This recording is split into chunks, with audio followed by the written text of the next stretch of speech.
todos y bienvenidos a un nuevo programa de En Busca de la Libertad. Hoy vamos a hablar con José Venegas, que es abogado, ensayista y periodista, además de escritor de varios libros como Lo impensable, el curioso caso de liberales mutando al fascismo. Además, es uno de los pensadores liberales, yo creo que más interesantes en estos momentos y que va un poco a contracorriente de la marea, ¿no? Es un poco ese punto que va distanciado del pensamiento mayoritario. Y por eso me parece muy interesante la charla que he tenido con él y que con la que os voy a dejar a continuación, porque la verdad desgranamos un montón de cosas como qué es la ideología de género, por qué el liberalismo es un movimiento woke, por qué el liberalismo debería defender los derechos LGTB al ser una filosofía que en lo que se basa es en perseguir la felicidad de las personas. Un montón de cosas muy, muy interesantes que vamos a analizar a continuación, así que yo no me voy a enrollar más.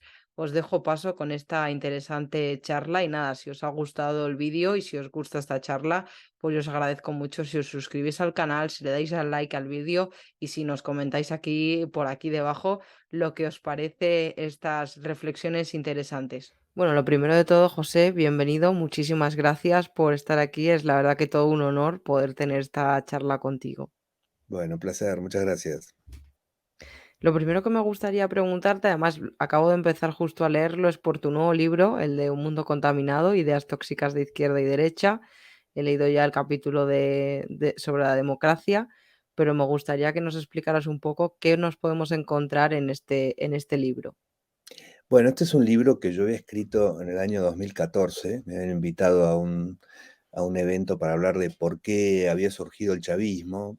La idea era un poco hacer el raconto histórico de cómo era que la crónica de la llegada del chavismo. Yo dije, mira, me parece que es más interesante explicar cuáles son las ideas que hacen que aparezcan estos fenómenos, ¿no? ¿En qué se Mm, basa? Porque una sociedad busca a un salvador malo que ponga, digamos, que haga justicia política, desde la política y no desde los tribunales, ¿no? Se aparta. Es una falta de fe en el sistema, que la gente busque justicia en el político, ¿no? Si bien todo el gobierno debería estar inspirado por el principio de justicia, pero quiero decir, alguna forma de retaliación contra una parte de la sociedad. Y esto está basado más que nada en ideas. Yo hice un raconto de cuáles son las ideas que yo creo que aceptan no solamente los que son los seguidores de los salvadores, sino también la oposición. La oposición muchas veces se ve mm. sorprendida porque el salvador autoritario lo único que hace es tomar ideas que la propia oposición tiene y llevarlas adelante hasta las últimas consecuencias, ¿no? Una cosa extraña. Nuestro sistema, digamos, el sistema moderno, la república liberal, no es una cosa perfecta, es una evolución y que se va dando por pasos sucesivos, o sea que hay contradicciones y demás, ¿no? Entonces, yo puse esas ideas. Las ideas básicamente son la idea de la democracia absoluta, ¿no? La idea de que el que es elegido es rey. Eso es una contradicción, porque Mm, el principio de la democracia, de nuestros sistemas políticos modernos, hay algo que hay atrás de la democracia, que es ¿por qué? ¿Por qué la democracia está santificada? Bueno, porque se supone que la democracia significa que es nuestro gobierno, somos dueños de nuestra vida. Entonces, al ser dueño de nuestra vida, el gobierno lo elegimos nosotros. Entonces, ese ser dueño de nuestra vida, ese que yo llamo el principio del autogobierno, que está detrás de la democracia, tiene que estar vivo, y eso tiene que estar vivo en la economía, en las relaciones personales, en absolutamente todo. La democracia tiene sentido en la medida que el individuo, el ciudadano, es realmente dueño de su vida, dueño y señor.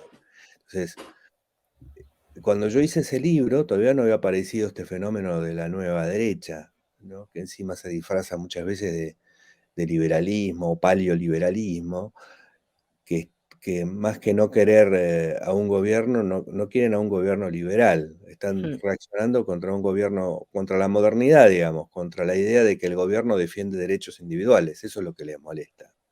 porque si el gobierno defiende derechos individuales y igualdad ante la ley, entonces desaparecen los privilegios, desaparecen las castas que se supone que son intocables, como la iglesia, por ejemplo, y pierden poder. O sea, hay una vieja enemistad de que la democracia liberal o la república, podemos llamarlo de las dos mm, formas, eh, se la llama más democracia liberal, eh, es enemiga de ese sistema anterior. Entonces, aparece este fenómeno nuevo, ¿no? Con gente que invoca la religión de nuevo, ¿no? La religión era algo superado en la política. La religión no puede estar en la política porque la religión representa para los que creen un poder absoluto. Entonces, eso mm, es incompatible. Pero lo mismo que pasó con el chavismo fue digamos, un uso de la nostalgia marxista para instalar un gobierno básicamente de bandidos. Es eso, ¿no? Tampoco es que son creyentes del marxismo. El marxismo resulta útil porque sirve para fundar un proyecto de gobierno ilimitado. Entonces, del marxismo lo que toman es, sí, nosotros venimos a repartir la plata y demás, muy poco, digamos, del contenido marxista. mm, Es más que nada eso. Y esta derecha es muy similar, digamos, ¿no? Toman, digamos, de la cosa del gobierno religioso en nombre de Dios y no sé qué, nada más que la irracionalidad. Es decir, apóyannos a nosotros porque nosotros estamos hablando en nombre de Cristo y entonces como no están dispuestos mucho a cumplir con muchos preceptos ellos mismos, porque en realidad son bandidos en sus vidas también. Entonces buscan a alguien que tenga que cumplir los preceptos que ellos no cumplen y buscan minorías. Y en las minorías lo que buscan son víctimas propiciatorias a las cuales, a las cuales atribuirles el mal del mundo. Primero mm, empezaron con los musulmanes. Los musulmanes, la invasión musulmana es el gran problema, así que tenemos que volver a la religión verdadera, esas barbaridades que se decían en la Edad Media, ¿no? Em, y entonces, claro, no encajan mucho ellos con ningún tipo de disciplina moral. Entonces los musulmanes pasaron de moda, empezaron a buscar a los enemigos internos y ahí se metieron con las minorías. Y mm, resultan las minorías útiles porque siempre hay prejuicios sobre las minorías y ellos lo único que tienen que hacer es exacerbarlos. Lo mismo que hizo el nazismo, porque el nazismo no inventó el antisemitismo. El mm, antisemitismo es invento del mundo católico de la Edad Media. Entonces, toman eso para la política y, digamos, lo hacen centro. Hoy más que nunca, hoy, digamos, directamente los transexuales son los nuevos judíos de este sistema. Entonces, se parecen mucho al nazismo y tienen muchas nostalgias porque el nazismo era una cosa muy similar, era un resentimiento expresado de esa forma que convocaba a gente de la mayor mediocridad posible a una épica de una lucha contra un fantasma. Entonces la gente mediocre se sentía que tenía algo, el país frustrado, ¿no? La Alemania previa al nazismo, país de una gran frustración. Entonces toman esa frustración en todos nuestros países. Estados Unidos también tenía una gran frustración, venía una crisis económica complicada y lo exacerban, ¿no? Y entonces el libro un poco muestra estas dos caras similares de dos fenómenos muy parecidos en nombre de cosas distintas, que en el fondo se unen. Hay un mm, personaje que es Vladimir Putin, que impulsa todo esto por izquierda y por derecha, que lo vio muy bien, que izquierda y derecha es una enorme farsa, es una especie es el yin y el yang del pensamiento occidental, o sea, no tiene ningún contenido concreto, es nada más que azules y colorados, podría ser cualquier cosa, pero en el fondo, con distintos tipos de narrativas y de motivos, todos contribuyen al poder absoluto y a la mm, antidemocracia. Entonces, son útiles y se parecen y se pelearán entre ellos porque pelean por un mismo público. Esto lo decía Hayek, ¿no? Pelean por un mismo público irracional y entonces es muy común que se vea, decía Hayek, que se vean pasar gente de un lado al otro de esta perspectiva, porque son distintas bandas, pero el negocio es el mismo. El libro un poco apunta a eso, a las ideas falsas que hay de los dos lados, desde la Mm. idea de la batalla cultural, la idea de la familia tradicional, primero que hay una amenaza contra la familia tradicional, y segundo que ellos tienen una familia tradicional. En general ninguno tiene ninguna familia tradicional, pero bueno, es como las mismas farsas del comunismo, ¿no? O sea, el comunismo tiene su idea y después de su idea en su práctica se convierte en su propia farsa. Lo único que hace es construir una élite privilegiada. El chavismo pasa directamente a esta etapa, digamos, pasan directamente a la élite privilegiada. Y con la derecha esta también, ¿no? Acá no hay ninguno que sea muy santo, ni muy católico, ni que tenga una familia tradicional, ni nada. Son unos bandidos que utilizan esto porque les conviene, ¿no? Y ligándolo, José, un poco con este libro que tengo aquí, el de, a ver si se está viendo, el de Lo impensable, el curioso caso de liberales mutando al fascismo, un poco ligándolo también con lo que mencionabas de estos nuevos populismos de derechas.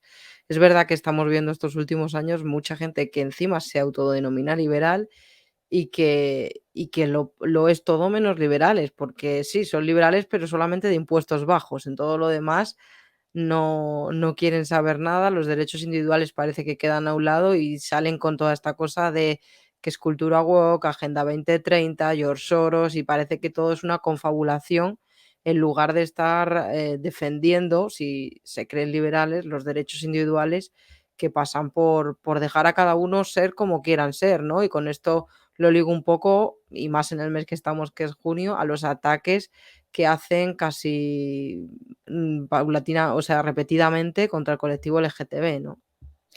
Es exactamente así. Ese libro lo empecé a escribir porque primero es una serie de artículos, después es directamente una respuesta a un disparate que escribe Hermann Hoppe, que es como el líder de este falso liberalismo, que cuando aparece el fenómeno de Trump, ¿no? Mm, Que me llama mucho la atención, que el Partido Republicano se transforma, porque primero lo resiste a Trump y después se transforma en lo que es Trump y lo que viene detrás de él.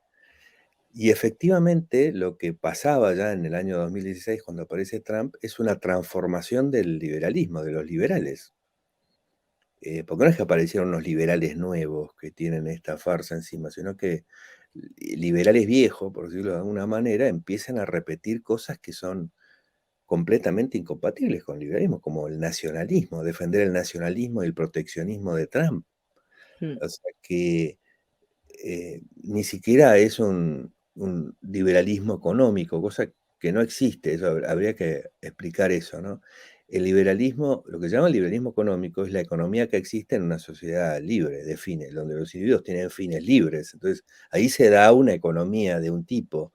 No es que hay una sociedad totalitaria donde la economía es libre, porque si- lo que mueve el motor de la economía es el deseo en la economía.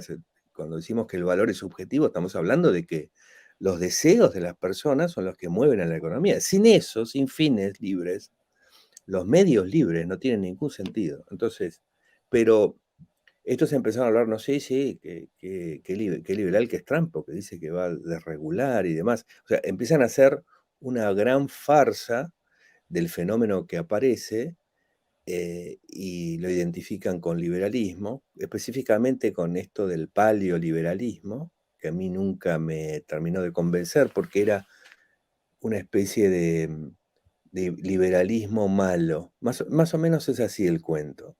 mm, El- el- en la, en la idea del anarcocapitalismo hay una idea de que una sociedad enteramente contractual, sin Estado, no necesitaría un monopolio de la fuerza para defender derechos individuales, porque por contratos, y a través de contratos y a través de agencias, el mercado conseguiría lo mismo que se está esperando que haga el mercado, que es la paz, la convivencia, el intercambio, sería una sociedad enteramente pacífica. Este es un poco digamos, el ideal o la utopía. mm, Pero estos cambiaban completamente la utopía. Era, no tendrá que haber Estado para que podamos ser racistas, para que podamos ser nacionalistas, para que podamos echar a los que son diferentes. Algo que no tiene nada que ver ni con los fines ni con las ideas del liberalismo, algo completamente opuesto. Así que yo lo llamé infiltración, porque fue lo que vi.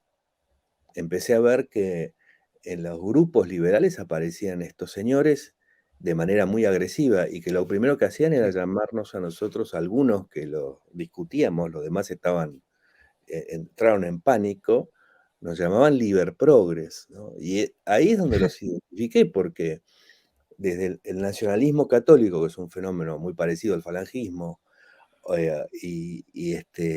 y también muy parecido al actual nacionalcristianismo, el cristianismo nacionalista en Estados Unidos, y desde el nacionalsocialismo, al liberalismo siempre lo ha tratado de marxismo, ¿no? Para ellos el liberalismo es la consecuencia, digamos, el marxismo es la consecuencia del liberalismo. Esto, el nacionalismo católico está muy presente. Y es lógico que lo vean como un mismo fenómeno, porque ellos reivindican el poder absoluto de la Iglesia. Entonces el liberalismo resulta que disolvió. Pero el liberalismo no disolvió eso ni siquiera de manera organizada. Es decir, el liberalismo es la consecuencia de la decadencia del poder de la Iglesia y de la aparición de gente que dijo, bueno, podría ser pensado de otra manera, pero ni siquiera el liberalismo conspiró, digamos. El liberalismo es el pensamiento que disolvió ese poder falso temporal de la Iglesia. Entonces, eso para mí los identificó. Esto es un neofascismo, es un neonazismo. El nacionalismo católico era proeje, ¿no? Reivindica a Hitler. O sea, el nacionalismo católico es el origen de la decadencia argentina. Cuando alguien se pregunta esos dos fenómenos raros que hay en la historia, que son Japón y Argentina, ¿no? Cómo se mm. desarrolla Japón y cómo involuciona Argentina. Bueno, es el nacionalismo católico lo que le explica. Fenómeno muy parecido a lo que está pasando ahora y lo que pasó en Estados Unidos, cuando Argentina adopta un proyecto liberal y le va muy bien, multiplica su población, porque la inmigración, sobre todo desde España y de Italia, es enorme, ¿no? Yo siempre cuento, cuando yo era chico, esto de escuchar, ya mucho tiempo después, ¿no? Escuchar acentos españoles e italianos, a uno no le sonaba extranjero, estoy rodeado de extranjeros, era una cosa común, ¿no? Mm, ¿Por qué? Porque estaba muy incorporado. Entonces, esa multiplicación de la población, y además es una inmigración que es muy exitosa, genera cierto resentimiento nacionalista en los que se consideran auténticos, ¿no? Y aparece en una especie de sector descastado y resentido el nacionalismo católico, que es una cosa compensatoria, ¿no? Y eso destruye a la Argentina, porque la Argentina, su estatismo, no tiene origen en el marxismo. El marxismo a la Argentina no le hizo gran daño. Es más, cuando aparece la Segunda Guerra Mundial, en el eje, mientras la élite conservadora era proeje, se hace proeje, ya estamos hablando de la década del 40, los que estaban a favor de los aliados eran los sindicatos anarquistas socialistas. Es decir, era el mundo al revés, ¿no? Entonces, esa misma transformación que había ocurrido en la Argentina, yo la estaba viendo en Estados Unidos y estaba viendo un poco también la repetición de la historia argentina, porque en nuestra historia, desde el liberalismo, se explica una cosa medio como épica, que apareció Perón y arruinó todo. No, no, Perón fue la consecuencia del claro. previa transformación de los conservadores en este pensamiento, y Perón fue el que se quedó con el negocio, el que les quitó todo y se lo quedó. Y es un producto, Perón fue un producto de la acción de estos sectores conservadores y de la Iglesia. La Iglesia que tenía cuentas pendientes con el liberalismo porque algún presidente liberal había echado al nuncio porque el nuncio se oponía a la educación laica, ¿no? Entonces, en esa vieja cuenta pendiente, la Iglesia se alió era parte de este nacionalismo católico, y de ahí nació el fenómeno del peronismo, que se quedó con el negocio y cuando se pelea con la Iglesia, es cuando Perón tiene problemas. Entonces, pero de alguna manera este cuento no se contaba así. Y por eso escribo ese libro, porque empiezo a ver exactamente el mismo fenómeno. resentimiento contra la inmigración, incomprensión absoluta de lo que significa la inmigración, que es una palabra que ni siquiera debe existir, porque inmigración es una palabra de derecho Mm, administrativo. No hay ninguna diferencia entre una persona donde haya nacido, donde no haya nacido, para atribuirle sus derechos o para comerciar o para lo que sea, ¿no? Entonces, había una transformación violenta y rápida de las fundaciones liberales, empezaban a defender estas cosas. Hoy ya directamente no existe. Mi impresión es que ya no, ni siquiera hay fundaciones liberales en el mundo, son todas serviles de este fenómeno, de este sistema que es un sí, sí. antiliberalismo. No, no hay directamente, somos 3 o 4 que somos totalmente resistidos, tildados libre progreso o directamente no Mm. mencionados. Estamos en una especie de muerte civil, que a mí me hace mucha gracia, pero en el fondo eso, porque no cambia demasiado mi situación, pero, pero que es así. Y ese libro refleja de manera un poco temprana, primero, cuáles son las ideas estas de las de Hans Hermann Hoppe, que es un disparate, una idea de un supremacismo blanco heterosexual. Y después, como vos decías, hoy ya estamos en la obsesión con las minorías, hay una obsesión Sí. absoluta. Entonces, ¿y por qué es esto? Creo yo. Y eso lo vengo viendo desde el principio. Antes de que se inicie este fenómeno, aparece el escándalo de la pedofilia en la iglesia. La pedofilia en la iglesia no es un fenómeno marginal, es Sí. un fenómeno enorme porque los que no Mm. la ejercen la protegen.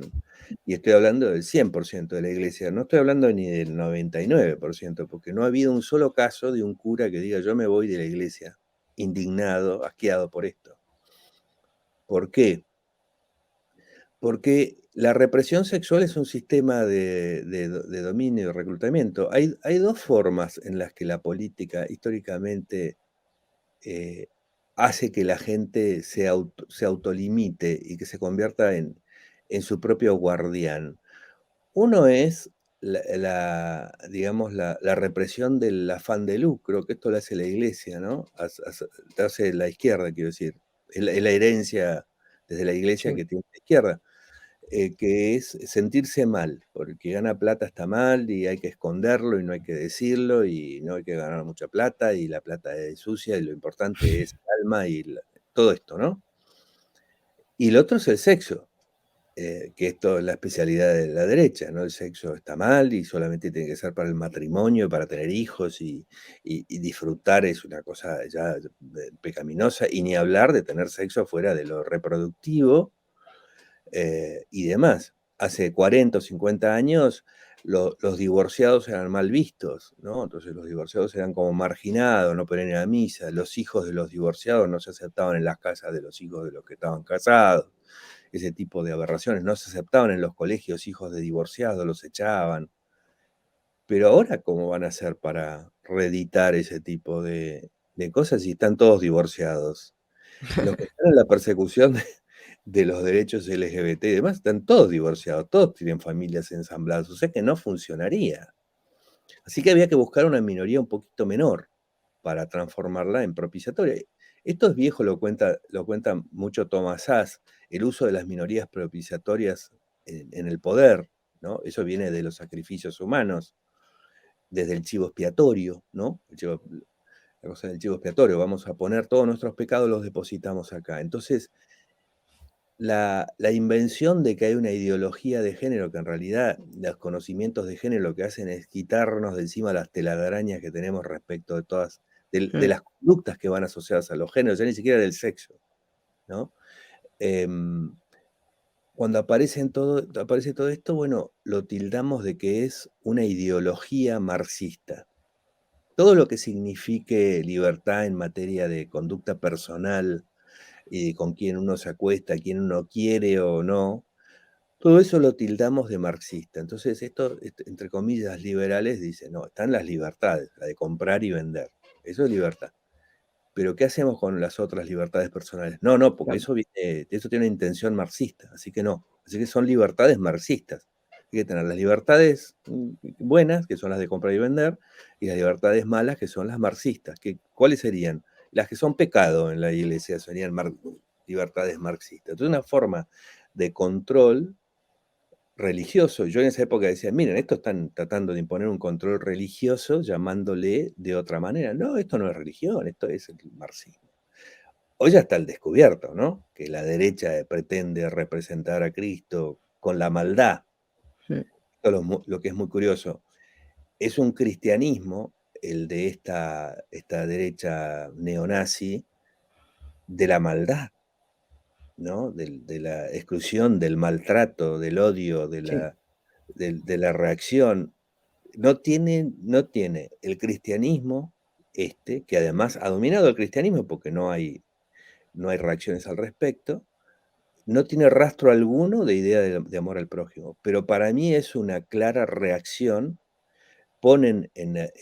Están buscando, por ejemplo, en el Partido Demócrata, inventar que el Partido Demócrata es un partido de la pedofilia. Ponen en las minorías sexuales la pedofilia. Esto es una freudiana proyección. Lo que hay negado hacia adentro se proyecta hacia afuera, mm, ¿no? Entonces, cuando ellos tratan de encontrar la pedofilia todo el tiempo hacia adentro, demuestra que es una reacción hacia la pedofilia que han encontrado hacia ellos, ¿no? Entonces, una forma de quitar eso y de subsistir y de tapar la pedofilia. Para mí, gran parte de la politización de los evangelistas acá en Estados Unidos y de la Iglesia Católica, los católicos acá en Estados Unidos son peor que los evangelistas, tiene que ver con eso, con expulsar la idea de la pedofilia, a la vez que aparecen tratando de mistificar la corrupción de las minorías y la degeneración de las minorías. Todos los días aparecen noticias de personajes estos que son los que luchan, dan la batalla cultural, mm, involucrados en pedofilia, en abuso de menores, en tenencia de pornografía infantil, pero es todos los días. Entonces, en gran parte eso es un intento de taparse y de tapar lo que hacen hacia adentro, ¿no? Y además tienen un sistema de reclutamiento, porque la represión de la homosexualidad tiene que ver con el reclutamiento de la homosexualidad. La reclutan y los transforman en soldados. Muchos de los que están dando la batalla cultural contra los derechos LGBT son en sí mismos homosexuales reprimidos, a los cuales se les ha enseñado a odiarse a sí mismos y a sacar hacia afuera ese odio hacia otros, ¿no? sí. El otro día escuché una charla que mantuviste con Antonella Martí y lanzasteis una idea que me pareció, la verdad, muy interesante y era el hecho de que el liberalismo es la ideología o la filosofía que persigue la felicidad de los propios individuos y me gustó mucho porque al final es verdad y si lo traspasamos a lo que es la realidad, pues nada más liberal que el hecho de permitir a la gente ser quien quiera ser, porque al final cuando uno es quien quiere ser, y yo creo que en esto la orientación sexual que ellos piensan que no es algo importante, pero al final creo que es muy definitorio en la felicidad de una persona, saber quién eres es fundamental. Entonces, em, si hacemos este paralelismo, obviamente el liberalismo tendría que ser el primero que encabezase algo tan lógico como sé quién quieras ser tú y sé libre de hacerlo, ¿no? Pero sin embargo, cuando esto se practica, están ahí los liberales que se llaman paleolibertarios o liberales conservadores y demás, y hablan de que de que la homosexualidad, por ejemplo, ayer salía en la televisión española una asociación que se llama Abogados Cristianos y decían que la homosexualidad era una ideología y cosas así, ¿no? Entonces, no entiendo cómo encima pueden autodenominarse liberales o liberal conservadores y demás cuando la esencia del liberalismo, estoy totalmente de acuerdo con vosotros cuando dijisteis que es esto de la búsqueda de la felicidad, la verdad. Claro, porque llamarse liberales es un disfraz, esto ha sido así. El paleoliberalismo es esto, es cómo ejerzo la maldad. Yo soy liberal, pero soy malo.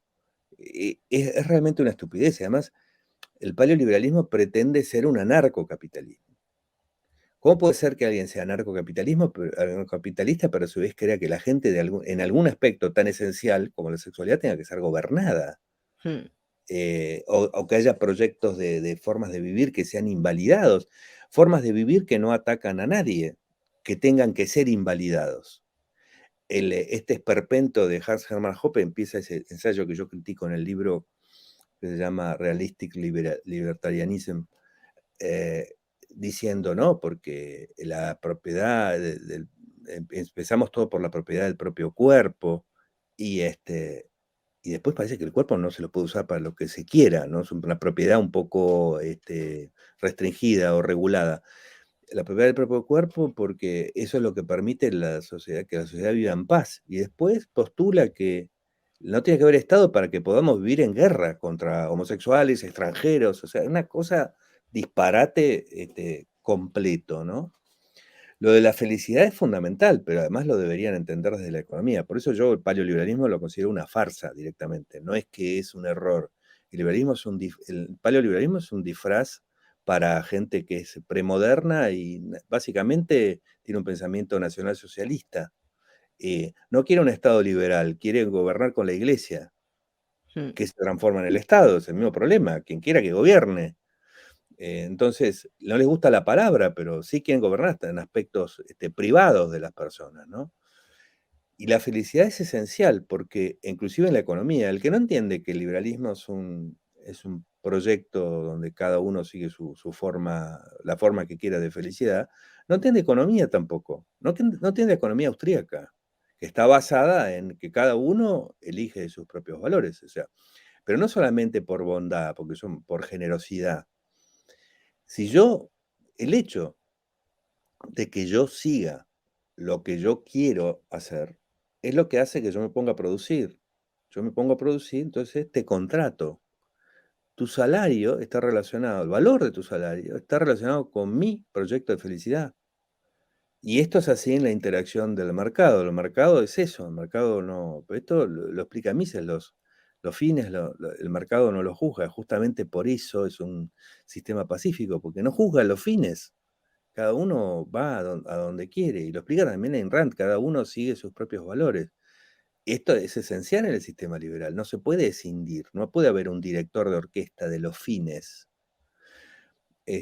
Por otro lado, esto no solamente es válido en la economía, es válido en la biología también, en todo, ¿no? La diversidad en la biología se produce porque hay rupturas y hay gente, hay individuos que se apartan, ¿no? Entonces, esto mueve a la economía. Y el sexo es sumamente importante. El sexo es solamente sexo por la idea de la represión del sexo. Ha sido convertido, ha sido puesto ahí al costadito, pero el sexo es un método de vínculo social, es la forma en que uno establece vínculos más fuertes y duraderos, más allá de la mera voluntad, ¿no? Más allá de la mera voluntad, que la voluntad se cansa, pero el sexo es un poquito más persistente. Entonces, establecen esos vínculos sociales y afectivos, ¿no? La fortaleza, ¿no? Ya que creen en mamá y papá, bueno, mamá y papá se juntaron, no por rezar, ¿no? Entonces, también tiene que ver con eso, hasta la familia se forma a partir del sexo, ¿no? Entonces, todo eso que es mistificado, ¿por qué es mistificado por la religión? Bueno, porque es una forma de dominar a las personas, de la cosa más básica. Entonces, la búsqueda de la felicidad, las distintas formas de buscar la felicidad, sostienen todo, sostienen la sociedad, sostienen la economía, sostienen nuestra vida. Y esto es absolutamente importante. ¿Por qué inventan el paleoliberalismo? Bueno, porque el nacionalsocialismo y la idea premoderna está difícil de defender con sus propios nombres. Entonces han encontrado que el liberalismo está organizado en unas fundaciones que son unas fundaciones que no han hecho nada durante mucho tiempo, ni siquiera han luchado mucho contra la izquierda ni contra nada, lo que han hecho básicamente han sido eventos. Descubrieron que hay un sistema bastante perverso, que es el de las desgravaciones impositivas, que empieza acá en Estados Unidos, que hace que los millonarios pongan plata en fundaciones de que hagan cualquier cosa y las fundaciones se dedican a perder el tiempo y a gastar ese presupuesto. Esto incluye a las iglesias viven de las desgravaciones impositivas, o sea, el impuesto a las ganancias termina siendo el subsidio a la pérdida de tiempo, y han encontrado que infiltrar esto es muy fácil, porque hay gente que vive del favor, del que le paguen un viaje, de que lo pongan arriba de un escenario, y ese liberalismo vacío fue fácilmente comprado. Y esto yo lo he visto, primero lo tuve como hipótesis y después lo he visto, porque he visto gente que está vinculada a las fundaciones, que pensaba más o menos bien y ahora ha torcido totalmente, primero se ha quedado en silencio y después se ha torcido totalmente su forma de pensar porque el presupuesto al cual responde está absolutamente dirigido en esa dirección. O sea que hay una enorme traición. Entonces, les ha resultado muy útil eh, infiltrarse en el liberalismo y dominarlo, porque dominaron primero sus recursos. Y esto me hace mucha gracia, porque el nacionalismo católico, por ejemplo, que existe en Argentina antes de que todo esto aparezca, que estaba siendo un grupo minúsculo, que sostiene que todo el liberalismo, la democracia, todo eso es una perdición, porque vivir fuera de Dios es una barbaridad y que el liberalismo es una apostasía y demás, pensamiento delirante, están con los liberales. Son los que apoyan a Milei, por ejemplo. Los que apoyan a Milei son los que odian al liberalismo, ¿no? Y ya lo dicen, la otra vez yo me peleaba con uno y decían, nosotros estamos sacando a los jóvenes de la corrupción del liberalismo. Los tipos que están con los que dicen que están representando el liberalismo, están diciendo que están sacando a los jóvenes de la corrupción del liberalismo. Entonces yo esto ya no lo veo como un tema solamente de ideas, creo que hay una gran corrupción del liberalismo, una corrupción Sí. histórica. Creo que nunca un grupo político se corrompió tanto, tan rápido como ha pasado con el liberalismo y todos además, y nadie lo quiere denunciar, nadie quiere hablar, y yo pongo algo de esto en Twitter y hay un silencio absoluto. Este libro que vos mostraste, yo pensé, esto va a producir dos cosas, o me van a decir de todo porque estoy loco y equivocado, o alguien va a salir a defenderlo, que esto tiene que ser así. No pasó nada, lo que hubo fue un silencio absoluto. Silencio absoluto. Porque sabían todos que era exactamente lo que estaba pasando, ¿no? Desgraciadamente. El otro día leí también por Twitter a una autora que es bastante activista en temas liberales y de derechos LGTB como Yesenia Álvarez y Ujú. comentaba que el liberalismo es woke. Y entonces me gustaría que nos explicaras a mí y a todos los que nos están viendo qué es la cultura woke y si el liberalismo se puede ver representado ahí o debería de defenderlo en lugar de rechazarlo como pasa ahora, que parece que es todo lo que se sale es woke y está mal. Sí, yo lo vengo diciendo hace mucho tiempo. Inclusive di una charla, creo que es la última vez que van a invitar a un evento liberal, que fue en la reunión de Atlas en México, donde hablé de la economía de la felicidad. Ya que hablamos del liberalismo económico, yo dije, bueno, ¿por qué el liberalismo económico es una economía de la felicidad?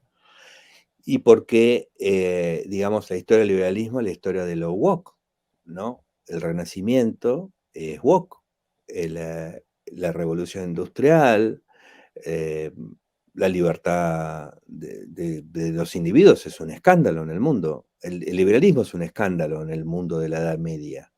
Esto de que, no, la sociedad no está para glorificar a Dios, está para que hagamos lo que querramos nosotros, los individuos, las personas, que no valían nada en la Edad Media. Lo importante era la iglesia, Dios, y los demás estaban para servirlo, ¿no? Mm. Entonces, esta es la gran revolución, es woke. ¿Y qué es lo woke? Bueno, woke es como es muy curioso cómo nace el nombre woke aparece en las comunidades negras respecto de lo que se llama el racismo sistémico que existe, ¿no? Esto de que la policía ve a alguien de color y ya resulta sospechoso, es algo que está estadísticamente probado, ¿no? Vos pensás que Estados Unidos es un país donde nació el liberalismo filosófico, pero al lado de la esclavitud. Esto es lo primero que pasa. Lo primero que pasa es que el liberalismo filosófico más elaborado en lo político y demás, aparece en una sociedad que mantiene su esclavitud 100 años después de que aparezca esto y de que tenga su constitución, todavía hay esclavitud. Entonces, acá hay una enorme contradicción que esto perdura en Estados Unidos de muchas razones, porque después de eso tuvieron que pasar otros 100 años más para que aparezcan los derechos civiles contra las leyes de segregación. O sea, no habla de esclavitud, pero había segregación en la ley. Y todavía seguimos en el asunto, porque cuando aparece un presidente como Obama, ahí también nace toda esta nueva derecha indignada, porque sentían que estaban perdiendo su país, los blancos, ¿no? Entonces, woke significa en este movimiento estar atento a la injusticia, ¿no? Estar atento a la injusticia y al trato diferente, veamos lo que pasa. Eso significa ser woke. Y se va trasladando otras cosas a los movimientos LGBT y a un montón de cuestiones, al trato a la mujer y demás. Entonces, el liberalismo no tiene otra que ser woke. Y lo que es muy curioso, la ciencia es woke. La ciencia es ver las cosas por sí mismos, no mediadas por un libro sagrado, ¿no? Mm, Despertar. Woke quiere decir conciencia. Claro, yo en nombre de la conciencia puedo puedo equivocarme, ¿no? Puedo en nombre de la conciencia, pues decir, no, no, yo debería tener un Mercedes-Benz porque Bill Gates tiene un Mercedes-Benz en nombre de la conciencia. Bueno, en nombre de la justicia puedo hacer lo mismo, en nombre de cualquier cosa me puedo equivocar, pero el concepto no es equivocado, no es algo malo ser woke. Entonces, lo que es muy definido es lo anti-woke. ¿Por qué alguien se define anticonciencia? ¿Por qué alguien puede definirse que lo woke es maligno? Quiero decir, desde lo woke puedo equivocarme, puedo estar bien, puedo estar mal, es discutible. De lo mismo. mm. Haciendo justicia puedo equivocarme, puedo ser justicia. Pero ¿por qué alguien puede elaborar en compensación una teoría de la anti-injusticia? Evitemos la justicia, ¿no? Esto es lo que más define a los woke, es a los anti-woke. Los Mm. anti-woke son los anti-justicia. No quieren que se hable de la historia de la esclavitud, no quieren que se hable de cómo después de terminar con la esclavitud siguió la segregación, ese tema que no se puede nombrar. No quieren que se hable de la segregación informal, de cómo ocurre la segregación en las instituciones políticas también. No quieren que se hable de los derechos LGBT, del maltrato.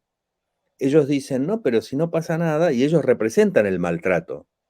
No, pero si ustedes tienen todas las libertades del mundo, dicen, pero a su vez ellos reaccionan ante cualquier manifestación y quieren que eso no se hable en las escuelas. Entonces, lo anti-woke es lo que lo define. El liberalismo es lo woke en la historia. El liberalismo es un escándalo en la historia que está representado por esto de hablar, no, sagrado, cosas sagradas, cosas épicas. No, no, no, las personas, la vida privada, lo que queremos nosotros, nuestra propia felicidad. No me hablen de fantasmas, no me hablen de fantasías, no me importa el mundo de lo político, la épica del gobierno, los caballeros, los dragones, no nos interesa. Nos interesa cambiar el auto, comprar algo, una casa para mi hija, me interesa irme de vacaciones, leer un libro. Eso es lo woke. Entonces, vos mencionabas antes de cómo el liberalismo no está en determinadas cosas. Es que el liberalismo está, los que no están son los liberales. El liberalismo tiene su propia vida. El liberalismo no fue creado por los liberales. El liberalismo es algo que ocurre en la sociedad, es una bola de nieve que va ocurriendo en el sentido contrario al que quieren ir estas personas, ¿no?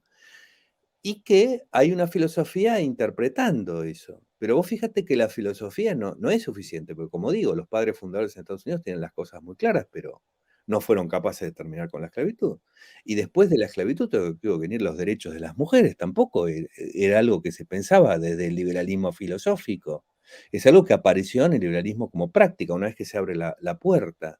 Entonces, el liberalismo va más rápido que los liberales. En este momento los liberales están totalmente confundidos, digamos, y yo creo que en un 99% están resistiendo al liberalismo cuando no lo están combatiendo. Pero el liberalismo está ahí. El liberalismo es lo woke. ¿Todo lo que parece de lo woke es liberal? No. Repito, ¿todo lo que aparece en los tribunales es liberal? No. Pero esa es la discusión que hay que dar. Esa es la sintonía fina que hay que hacer. Es ahí donde habría que trabajar, ¿no? Este, y cuando se resiste, por ejemplo, la educación sexual integral, están resistiendo los derechos de los menores. Eso es lo que está pasando. Hay una profunda resistencia de este falso liberalismo a los derechos de los menores, porque la educación sexual integral lo que busca es justamente promover la libertad frente a la cuestión del sexo y la integridad del ser humano, que el individuo, por más que sea menor de edad, que viene al mundo, viene con una sexualidad de la que probablemente sus padres se enteren antes que él mismo, ¿no? Eh, Tiene que ser protegido de eso. Los padres no tienen derecho a torcer la sexualidad de sus hijos. No, esto tendría que afirmarlo el liberalismo, y no lo dice porque está atado y secuestrado en una sacristía, pero una sacristía de santos, está secuestrado en una sacristía de perversos personajes, ¿no? Entonces, esa integridad del individuo frente al cual el individuo, de acuerdo a su sexualidad, dentro de la familia que santifican, la santifican porque están reivindicando el poder omnímodo de la familia sobre el individuo, están violando sus derechos, y el liberalismo debería estar protegiendo esos derechos.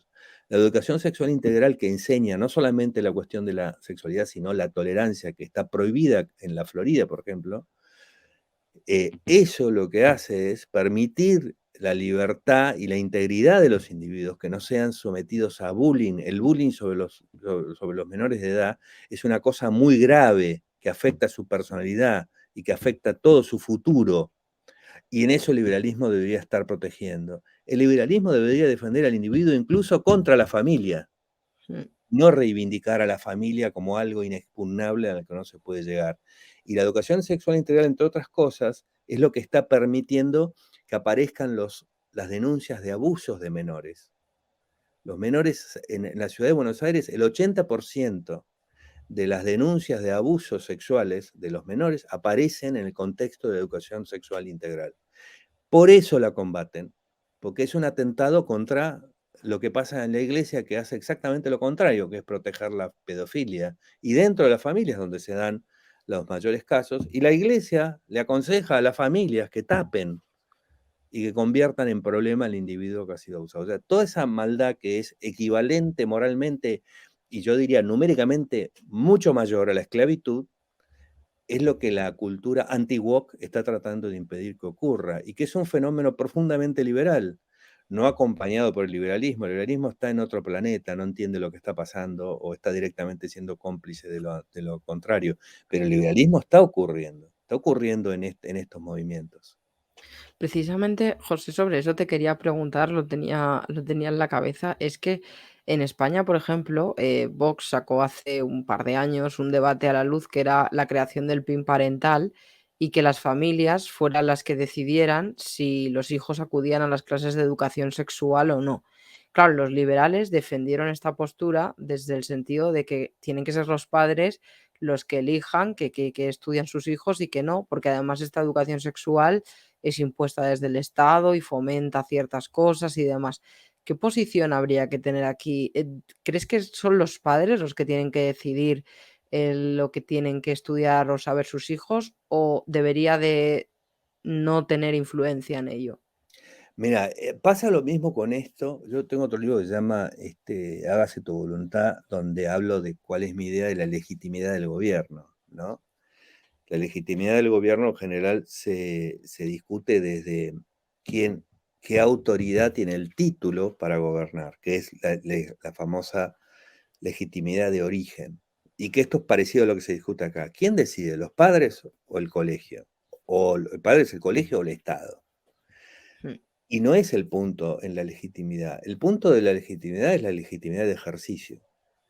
¿Quién defiende los derechos individuales? Quién está defendiendo los derechos individuales? Y eso es lo legítimo es defender derechos individuales. No importa quién sea, si es el Estado, los padres o terceros. Y si los padres, el Estado o terceros violan derechos individuales, la posición liberal es estar en contra de los padres, del colegio o del Estado. Este es el punto. Entonces, en principio, los hijos, porque no hay otro sistema, los hijos están bajo la custodia de los padres. Es una responsabilidad, no es un derecho. Es una responsabilidad porque estos padres, que son un poder omnímodo sobre los hijos, ejercen un poder que tiene que tener un límite. Por eso en el liberalismo siempre ha existido que cuando los menores van a los tribunales por cualquier cosa no pueden ser representados por sus padres, son representados por un asesor de menores, un tercero. ¿Por qué? Porque el menor, en sus derechos individuales, el único conflicto de derechos individuales que puede tener un menor es con su familia. Con el Estado no tiene contacto. Entonces, se lo defiende. Entonces, la cuestión es, los padres, cuando están excluyendo a los hijos de la educación sexual, ¿están defendiendo sus derechos o están tratando de conculcar su libertad y su integridad personal? Entonces, el punto es, los abusos sexuales que conocemos que existen hoy, en el mayor caso, existen dentro de la familia. La violencia contra los menores, en su mayor caso, existe dentro de la familia. Entonces, los terceros y el Estado algo tienen que hacer para intervenir en la familia cuando sea necesario. Claro, ya sabemos lo que pasa con el Estado. Nos olvidamos del poder del Estado, también se convierte en un peligro. Entonces, tenemos que tener controles al Estado a ver qué es lo que hace. Entonces, nada tiene que ser descontrolado. Acá el punto no es quién tiene la autoridad, sino ¿por qué se excluye a los menores de la educación sexual? La educación sexual, repito, informa a los menores sobre que el cuerpo les pertenece, que nadie los puede tocar, salvo cuando los están cambiando sus padres, este tipo de cosas. Les enseña a los menores que no existe una sola forma de sexualidad, que existen varias, porque el que no tenga una sexualidad, digamos, binaria, simplemente se va a enterar de que no tiene por qué hacerle bullying a nadie, porque esto existe, forma parte de la naturaleza humana. Si los padres quieren enseñar a sus hijos a odiar a los homosexuales, no tienen ese derecho, como no tienen el derecho los padres a enseñar a sus hijos a saltar bancos o a robar billeteras en el colegio, no lo tienen. Entonces, lo que tenemos que ver es no tenemos que ver esto desde el punto de vista de quién tiene la autoridad, sino qué es lo correcto que un hijo, que los menores reciban. Y en eso yo creo que en la cuestión de los derechos de los menores de edad hay que relativizar, no absolutizar, creo que estoy inventando una palabra, los derechos de los padres, ni los de nadie. No tienen derechos absolutos, ¿no? Entonces, en la medida que cuando uno ve que han demonizado la educación sexual integral, demonizarla quiere decir que hay una intención de violar derechos de los menores. Es decir, cuando quieren excluirlos de la educación sexual. Acá no hay una cuestión religiosa, acá hay una cuestión de dominio sobre los menores, ¿no? Entonces, esta es la cuestión. Lo del PIN, a mí dicen, no, porque están queriendo meterle. Es una mentira absoluta. No hay esas educaciones sexuales que quieren sexualizar a los menores y convertir a las clases en una cosa de pornografía. Esa idea la tienen en la cabeza porque ese tipo de relación con los menores lo tienen ellos, Mm. ¿no? Entonces están tratando, la educación sexual integral trata de quitar a los menores de ese sótano en el que están metidos para que no sean tan vulnerables, ¿no? Entonces, a mí lo que me parece nazi es lo del PIN parental, estar denunciando al profesor, ¿no? Nunca prueban estas cosas de que a los niños sacan un video, que lo sacan de contexto de algún lugar, y todos ellos están convencidos que todas las clases de educación sexual son directamente pornografía. Es la forma en que ellos ven a la sexualidad. Ellos ven a la sexualidad de una forma sucia, entonces piensan que cuando se hable de sexualidad se va a hablar de una forma sucia. El problema lo tienen ellos, ¿no? Mm. Y ya para terminar, José, quiero hacerte una pregunta y es, bueno, pedirte casi un favor, porque hay dos conceptos que ellos usan mucho. Uno es ideología de género. Una vez pregunté yo en Twitter hace como un año y medio si alguien me podía explicar qué era la ideología de género y todavía estoy esperando respuesta. Y por otro lado, la Agenda 2030. No sé qué definición, una definición breve de qué es cada cosa o cómo lo ven desde ese lado, porque yo no termino de, no entiendo a lo que se refieren realmente cuando hablan de estos dos conceptos. Bueno, la idea es que no entiendas, la idea es que no entiendas y que se convierta en un fantasma, en algo que vos pienses, es como el cuco al cual no se puede uno acercar, es quitarlo de la racionalidad directamente, ¿no? Entonces, la ideología de género es esto que yo te decía, no existe una ideología de género. Hay estudios de género que vienen desde la antropología, hay ideas de género que vienen desde la filosofía, que tienen que ver el género tiene que ver con cuáles son los roles que nosotros asumimos y que le endilgamos a los niños cuando recién nacen de acuerdo a sus genitales. Sus genitales si nacen con pito tienen que ser masculinos, esto significa que van a tener que jugar al fútbol, que no van a tener que poder jugar con muñecas, que van a tener que vestirse de determinada manera, que van a tener que tener determinados comportamientos, si van a poder llorar o no van a poder llorar. Se regula la afectividad a partir del género, y esto es regulación absoluta, y la pueden notar muy fácilmente, porque cualquier niño que salga de esa norma inmediatamente es disciplinado. Mm. Inclusive es tan fuerte y tan violenta esto que se inculca, que el bullying que existe en los colegios contra los chicos que son afeminados o las chicas que son más masculinas, ese bullying es consecuencia de esta disciplina que se les ha metido en la cabeza. Entonces genera una cantidad de violencia, una cantidad de cosas. El género estudia eso, y estudia a los comportamientos que no están dentro de la binaridad, los enseña como comportamientos que no están dentro de la binaridad, así como Maradona no está dentro de lo normal del fútbol. Bueno, esto no está dentro, es una variante de la vida humana. Y tanto no es una variante de la vida humana que todas las cosas de represión sexual y demás que existen tienen que ver con esta regulación del género. O sea, está la regulación de la sexualidad y está la regulación del género, que es muy violenta. Y eso estudia. ¿Y por qué lo presentan como ideología? Esto lo hace Benedicto XVI en una carta a la Curia Romana en el año 2012.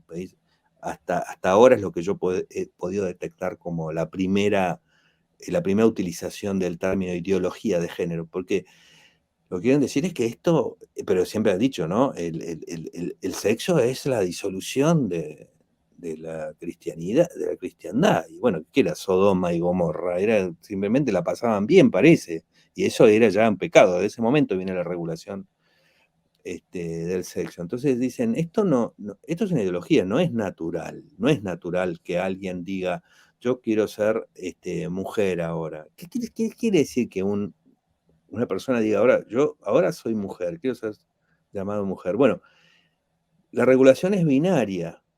¿Se es hombre o es mujer? Pero no solamente es hombre, no es de la genitalidad lo que se regula. Ser hombre es toda una regulación y ser mujer es toda una regulación de la que no se puede salir. Y alguien dice, estoy tan incómodo que directamente me identifico con el equipo contrario. Es nada más que esto, es la libertad humana saltándose de la regulación, y estableciendo su propia personalidad.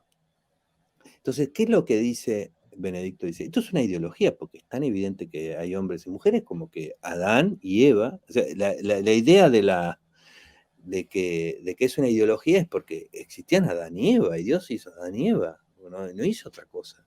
Entonces, basado en un dogma, se sostiene que toda una rama del conocimiento, que encima es una rama del conocimiento que lleva a una mayor libertad, porque imagínate que te digan un día que toda esta cosa que vos crees que tenés que hacer y que está muy estudiado en la psicología, por ejemplo, la construcción de la masculinidad. Hay un libro de Badinter que se llama XY, que se refiere a cómo la masculinidad es una disciplina y que está mostrado, ¿no?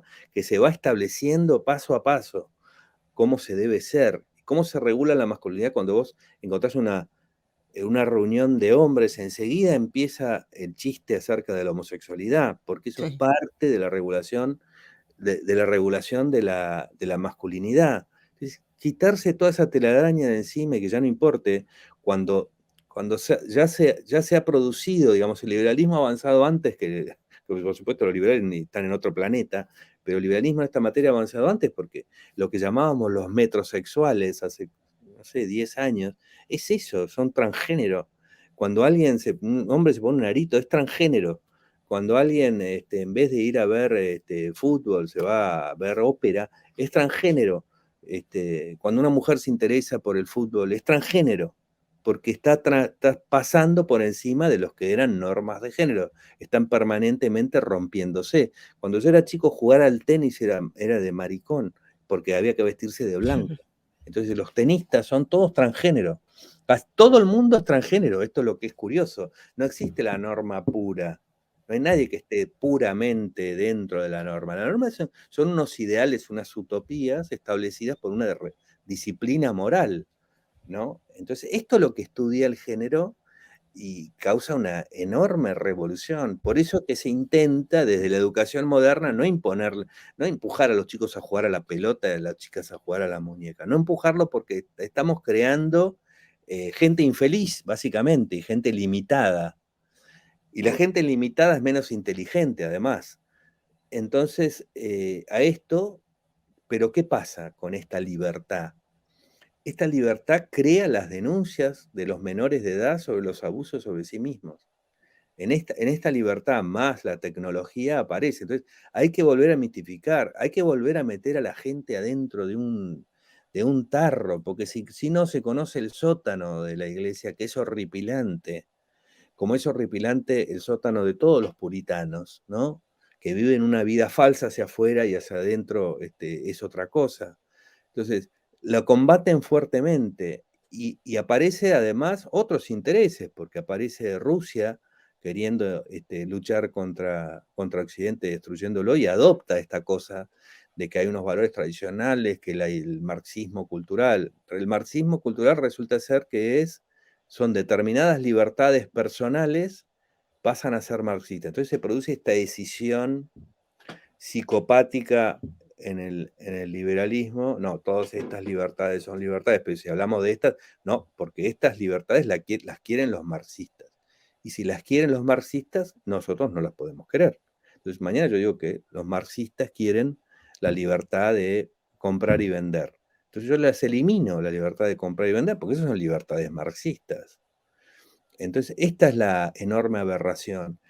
Como el nazismo no inventó el antisemitismo, este nuevo nazismo no inventó la homofobia, no inventó nada de todo esto, lo que hizo es quitarla del sótano y volverla a utilizar porque venía de antes, ¿no? Entonces, a eso es a lo que le llaman ideología de género. En realidad, la ideología es el combate al conocimiento del género, es decir, combatir un conocimiento solamente porque no está conforme con unos dogmas y con unas normas de conducta obligatorias que se quieren imponer a los demás, porque a nadie le impide, no existe ningún atentado contra la familia, esto es una aberración.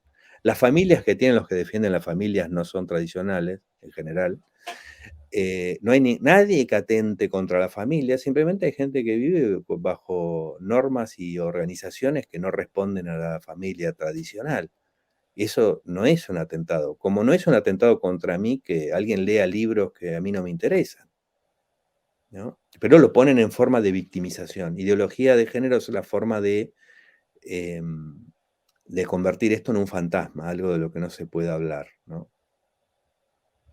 Y ya por último, ya era preguntarte sobre esta Agenda 2030, que La también Agenda la mencionan 2030 es, como objetivo impuesto por alguien superior, se supone que Soros y todo este grupúsculo, a lo que quieren que lleguemos. bueno, Soros, la idea de Soros es muy curioso. Soros es el demonio y Soros es judío, por supuesto, ¿no? Se parece mucho a la teoría de los sabios de Sión, que también eso nació también de Rusia, ¿no? La teoría de los sabios de Sión, de la conspiración sionista mundial. Es exactamente el mismo esquema.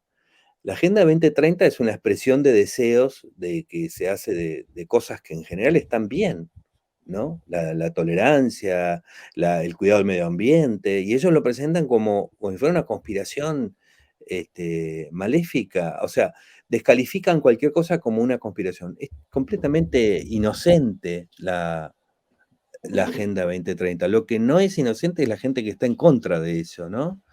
Y Soros lo que hace, la verdad, no tiene un pensamiento como el mío en materia económica o un montón de cosas, pero lo que está haciendo es promoviendo la tolerancia en el mundo y promoviendo que exista tolerancia. Es decir, que es una cosa totalmente conforme con el avance de la sociedad, haya mayor libertad, ¿no?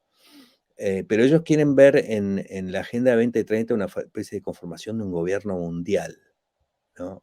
Acá está el fantasma de la creación del gobierno mundial, pero el gobierno mundial no les gusta porque porque es un atentado hacia el nacionalismo. El nacionalismo les permite tener el control hacia adentro. Si las fronteras están abiertas, ¿cómo controlan a la población hacia adentro? Esto exactamente no existe, ¿no? La Agenda 2030 no tiene ninguna cosa, si uno la repasa, no tiene nada de malo, la verdad. Y ellos lo utilizan como un fantasma. Justifican, pero lo mismo, ¿por qué le quitaban los bienes a los judíos los nazis? Porque utilizaban el fantasma de que estaban conspirando para destruir Alemania. Es exactamente lo mismo. Cumple el mismo rol. Los liberales se lo han comprado. Los liberales han dejado de ser liberales hace rato. Sí, son parte de esta cosa, ¿no? Pues José, muchísimas gracias por haber compartido este rato con nosotros. Un placer, ha sido un placer. Muchas gracias.